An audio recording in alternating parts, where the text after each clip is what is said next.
Durant ta scolarité, quel élève tu étais? J'étais studieuse. Ouais. Alors, après, j'ai beaucoup redoublé. J'ai redoublé 2 fois mon lycée. Et un peu beaucoup à l'école d'archi. Mais parce que... Bon, après, en globalité, j'étais studieuse, mais bon, il y a eu quand même des passages où, faut pas se leurrer, hein, on est plus à savoir comment s'habiller et ce que pense le copain de classe de notre personne. Donc oui, il y a eu quand même des moments où j'ai été un peu sortie de mes lignes droites, mais dans la globalité, j'ai toujours aimé l'école, aimé travailler, aimé chercher, et notamment, bon, du moment que j'ai commencé à rentrer à l'école pour mon métier. L'école d'archi, ça a été compliqué parce qu'en fait, comme je venais de milieux très techniques, j'ai mis du temps à me libérer le cerveau de toutes les contraintes.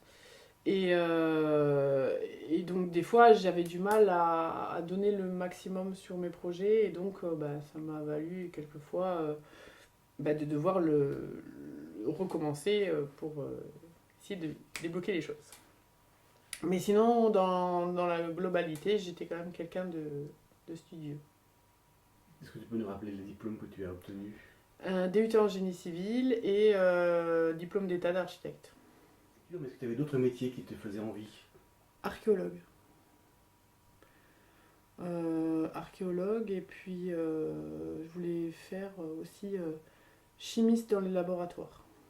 Des trucs très scientifiques tout le temps, mais ouais, l'archéologie, ça me plaisait bien parce que ça a été le moment où Jurassic Park est sorti.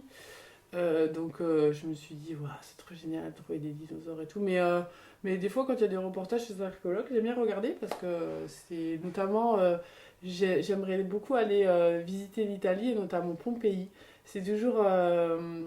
Pompéi, c'est un mythe, enfin, c'est pas un mythe, ça s'est réellement passé, mais qui m'intrigue en fait. Parce que ça a été tellement fort et tellement rapide que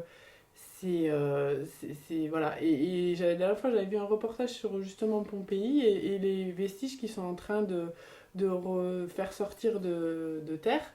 Et quand je les voyais bosser, j'étais là dans le côté minutieux, le côté découverte, parce que voilà, on tombe sur des choses qui sont quand même d'époques très très lointaines. Et ouais, ça m'aurait bien plu. Mais après, bon, comme toujours, hein, c'est pas un métier, je pense, où... Enfin, c'est un métier déjà où on voyage énormément, où on a des contraintes Voilà, si j'avais été seule, sans enfant, etc. Enfin, si j'étais restée dans l'optique première de rester seule, ouais, pourquoi pas, mais là... Alors après, comme ça, pour expérimenter, pourquoi pas, mais... Ouais, c'était un des métiers avant l'architecture, je pense. Ouais. Et après, le laboratoire, parce que j'aime bien le côté analyse, ouais, quand j'étais au collège, non, au lycée, on a participé à un concours où on devait analyser de l'eau pour voir la pollution, la- l'impact que ça avait sur la faune, la flore, etc. Et on a présenté ça à Carcassonne et on a gagné le deuxième prix, qui était un voyage à La Réunion. Donc 3 semaines à La Réunion, où la première semaine, on a reparticipé à un concours où on a représenté la même chose, mais du coup sur l'eau de La Réunion. Et après, on avait 2 semaines de visite. Mais ouais, j'ai beaucoup aimé le côté faire les réactions, les machins, etc.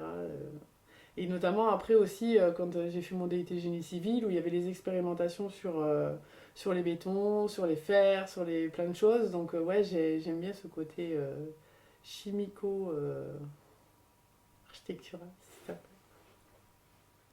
Durant ta vie professionnelle, et parmi les métiers que tu as exercés, lequel tu retiens? Oh. Alors, est-ce qu'on part des métiers que j'ai exercés dans ma jeunesse?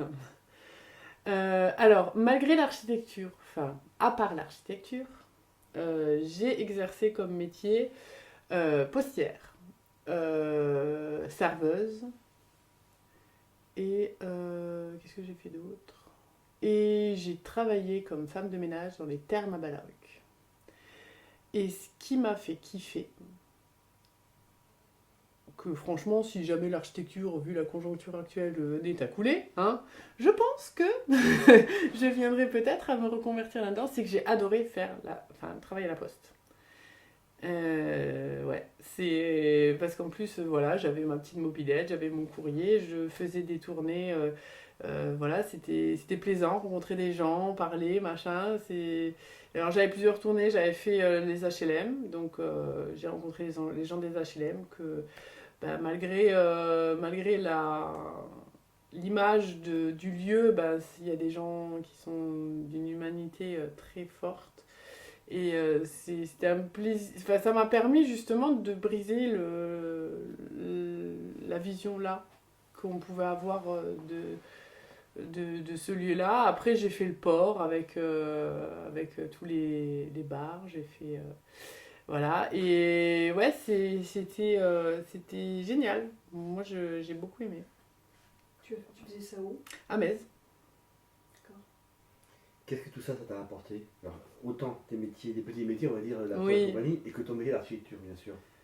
Bah, ça a participé bah, déjà à, à moi, à, à- à rajouter des choses à mon être à moi, mais après, l'expérience, en fait, que ça soit la... Parce que j'ai autant appris d'avoir fait la poste, d'avoir fait même agent d'entretien aux termes, etc. Ça m'a permis justement de me rendre compte au final, il n'y a pas de sous-métier. Donc c'est quelque chose que j'aimerais bien que même Nathan le comprenne parce que voilà, c'est pas parce que tu vas faire la plonge dans un restaurant que tu es moins important que celui voilà, qui va être architecte, par exemple. Donc, ouais, ça m'a appris à me rendre compte que tous les métiers sont importants et qu'il faut les faire avec la même volonté.